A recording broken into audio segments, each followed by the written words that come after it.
Alright, so this video is called Masculinity and the Secret to a Happy Marriage. Check this out.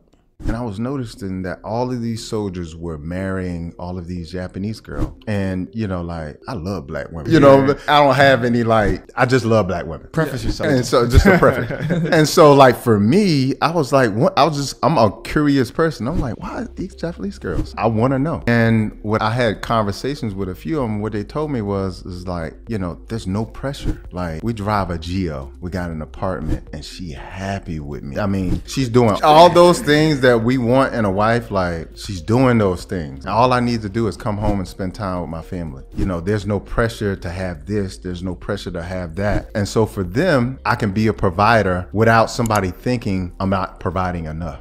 Wow. So this is interesting to me because first and foremost, let me just preface everything I'm about to say by saying that, obviously I'm a black man and I am not one of those black men who is married to a woman outside of his race, right?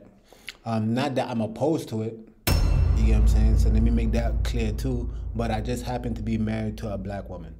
All right, with that being said, and the reason why I preface everything I'm about to say by saying that is because I already know we have a lot of ignorant people who, whenever you're having these type of discussions, they're gonna say, here's just another black man who, dates outside of his race, and he has some type of self-hate against the black woman and all this stuff, and that couldn't be any further from the truth, all right?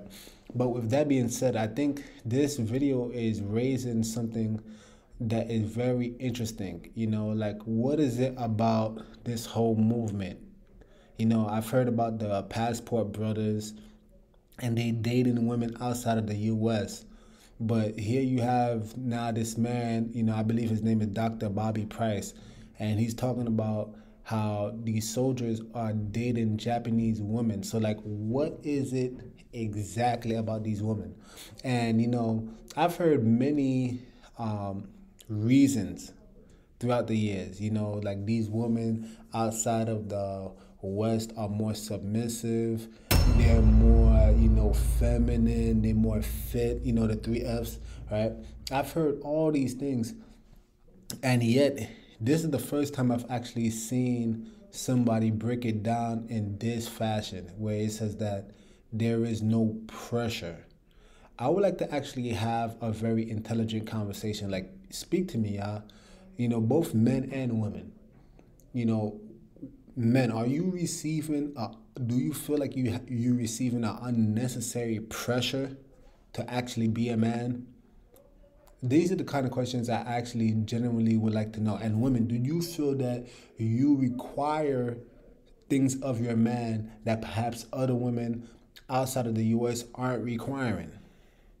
And these things is important because notice what he said. He said that, he has an apartment. He doesn't drive the fanciest stuff, but yet there is no pressure in terms of him coming home and his woman now nagging him and saying, why aren't you doing ABC, or why haven't you done XYZ? You know what I'm saying? And this is very important. Why? Because men are already fighting against the whole entire world. They go out into the workplace and they are literally in constant, non-stop competition with their fellow man. And there's nothing that's said outright. You know what I'm saying? But we all know that if your fellow man outperforms you, if somehow you're not living up to your job duties and your requirements, then the boss can easily just let you go. They can easily just let you go. Even if you're an entrepreneur, now you're fighting against other entrepreneurs for the same marketplace. So it's just, there's constantly this competition. And men are judged based off of their competency is based off of their ability to perform better than the fellow man. So this is where when a man comes home now and all he wants to do is unwind, all he wants to do is just relax, and you have a woman now that, maybe your car is not enough. And they say very sly remarks. Oh, how come we don't got this? How come we don't got that? You get what I'm saying? And it just drives that man insane. It drives that man insane. I mean, is this a contributor as to why there's a lot of failed marriages today?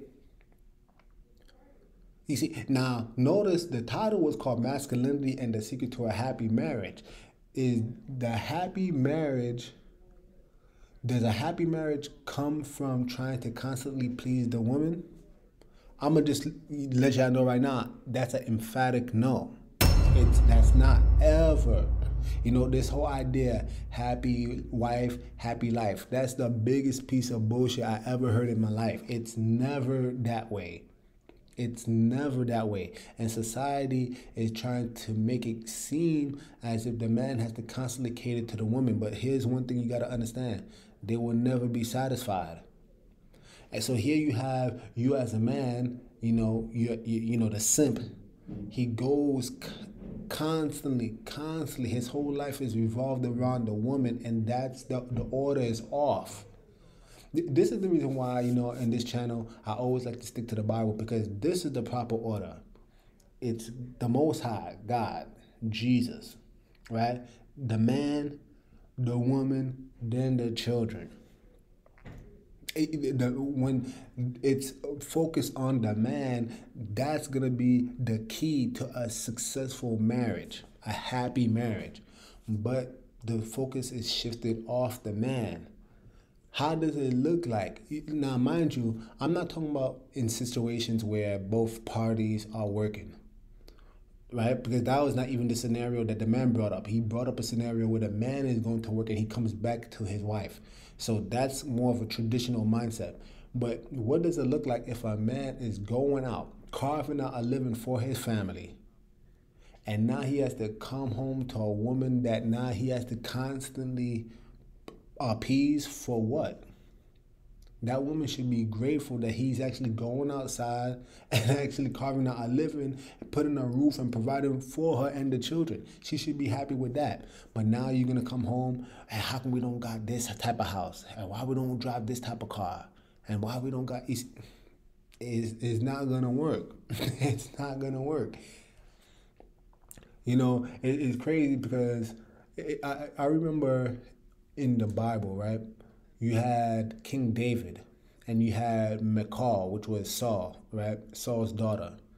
And it was so crazy. King David just got the Ark of the Covenant back. Just think about that, you guys. I mean, I don't know if you guys know your Bible, but that's a huge deal. They literally just got the Ark of the Covenant back from the enemy. So this man David is dancing, He's taking off his clothes, dancing before the Most High. And you have his wife had the nerve to actually say, oh, look at the king degrading himself, dancing like a fool in front of all the handmaids. Do you know, because of that remark, literally this woman never was able to conceive, just for her trying to actually clap back and bring such a heavy spirit into the home, having the nerve to actually try to check her man. Why? Because her man was actually, his focus was actually on the Most High. You see, again, there is a total shift that contributes to a lot of failed marriages today. That's just keeping it a buck. Look, guys, if you want a happy marriage, it's only going to come when everybody understands that first and foremost, the focus is on the Most High, Jesus, and then the focus is on the man. And you women out there, just think about this, right? It says, a wise woman builds her house, but a foolish woman plucks it with her hand. If you were wise, why would you want to bring unnecessary stress to your man? Why would you want to tear down your man? Why would you want to nag your man to, his ears off? Why would you do that? How does that build your house? How does that contribute to a healthy functional home. That's what I'm saying. A lot of y'all just don't think. Y'all don't use common sense. Y'all don't use common sense. It would be wise if you women actually understand that the best way for me to help this man succeed in life is to be the least amount of bring the least amount of stress possible to that man. Because the thing is, a righteous man, you gotta understand, right? A righteous man, his focus is non-stop. Outside of the Most High, of course, his focus is non-stop about the safety and security of his family. Do you understand that by nature, all right, I'm not talking about pookies out there, I'm talking about a righteous man. By nature, his mindset is always fixated on how can I improve my family? How can I be more of a benefit to my wife and my children? His mindset is always focused on his family and the betterment of his family. So how do you help that man? By nagging his ears off, complaining, murmuring, griping, bitching when he comes home. How does that help that man flourish? That's what I'm saying. Rather than being so self-focused, self-absorbed, self-centered, some of you women out there, y'all need to get your head out your ass and actually start being, you know what, let me be this man's peace. I'm just keeping a buck, y'all. But anyway, if you guys like this video, please like, subscribe, comment down below, do all that YouTube stuff. And with that being said, Nick over and out. The message sent. Jesus is King, y'all.